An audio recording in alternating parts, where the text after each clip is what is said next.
सभी शास्त्रों ने और संतों ने कहा एक बार और गुरु दर्शन का फल एक क्षण उसकी बराबरी नहीं कर सकता। 1000 वर्ष की तपस्या मनुष्य करे उसका फल इतना नहीं है इतना फल एक बार गुरु दर्शन करने का या किसी संत का दर्शन करने का। कारण क्या है? वो तपस्या भी भगवान के दर्शन के लिए थी। वो जो कुछ कर रहा था ईश्वर दर्शन के लिए कर रहा था। आज उसके सामने वही परमात्मा साकार रूप में है। इस वास्ते 1000 वर्ष की तपस्या से भी ज्यादा फल उसको प्राप्त होता है जो एक बार किसी संत के समीपत्व में आता है उनका दर्शन।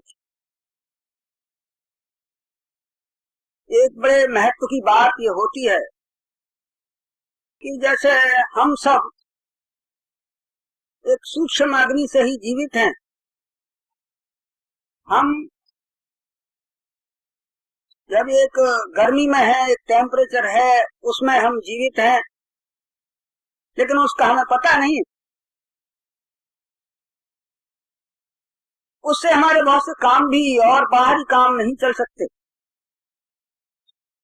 इसी तरह से उस अदृश्य परमात्मा से हम सब जीवित अवश्य हैं लेकिन जीवन के लिए आवश्यक चीज जो है वो प्रकट रूप में अग्नि भी चाहिए। इसी तरह से उस परमात्मा के जो अंतरिक्ष में सर्वत्र व्याप्त है उसके दर्शन के लिए उसके ज्ञान के लिए वो बोलता चलता उस परमात्मा में चाहिए। कौन बता उस रहस्य को जिसमें कि ईश्वर छुपा हुआ है, सर्वत्र है, सब में है, सबका जीवन है, लेकिन उस जीवन को हम जानते ही नहीं थे कि वास्तव में परमात्मा क्या है। वही जब नर रूप में आता है तब अपने उपदेश से अपने संग से मनुष्यों को ये ज्ञान दे। इसीलिए जब जब मनुष्य अज्ञानता में आता है, जब जब उस पर कुछ ऐसी दुखों की घटनाएं आ जाती हैं तो वो ईश्वर ही अपना स्वरूप धारण करके मनुष्य के रूप में संसार में आया। ये सदैव से होता आया है और भारतवासियों का यह दृढ़ विश्वास भी है कि जब हम पर ऐसी कठिनाइयां आई, जब हम इसे कुछ घोर अंधेर में चले गए जहां हमें कुछ अपना सूझा ही नहीं, ऐसी दशाओं में उस गुरु के प्रकाश से ही संसार को रास्ता मिला। आप देखते रहिए कहीं पर भी ऐसा जहां भी ये अन्याय या ये चीज होती रही वहां पर आकर किसी सत्पुरुष ने ही वो प्रकाश फैलाया जिससे कि फिर लोग अपने धर्म को पहचानने लगे और ठीक है।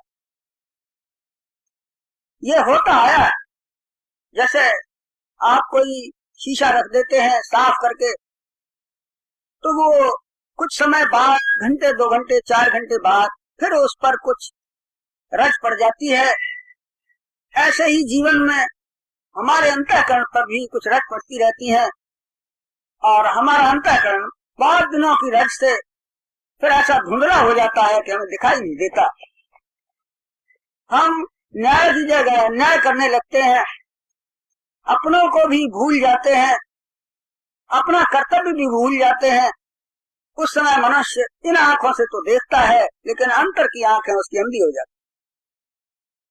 ये आंखें तो उसकी बनी रहती हैं मगर अंतर की आंखें उसकी नहीं रहती और फिर वो अंतर की आंखों के न होने से आप जानते हैं क्या क्या कर सकते। वो उन नेत्रों के खोलने के लिए ही कभी कभी गुरु महाराज संसार में आते हैं, वो भगवान आते। इसीलिए स्वामी शंकराचार्य ने ये स्तुति गुरु महाराज कि जीवन में कितना ही तुम्हें वैभव मिल जाए, कितना ही तुम्हें ऐश्वर्य मिल जाए, कितना ही तुम्हें विद्या मिल जाए, लेकिन जब तक तुम्हारा स्नेह गुरु चरणों में नहीं है तब तक ये कुछ है नहीं। क्योंकि एक बात और भी बहुत देखने की है और समझ में भी आती है कि जब धन बढ़ता है तो मनुष्यों में दुराचार फैलता है, और जब ज्ञान बढ़ता है, ये भौतिक ज्ञान बढ़ता है, तब मनुष्यों में अशांति फैलती।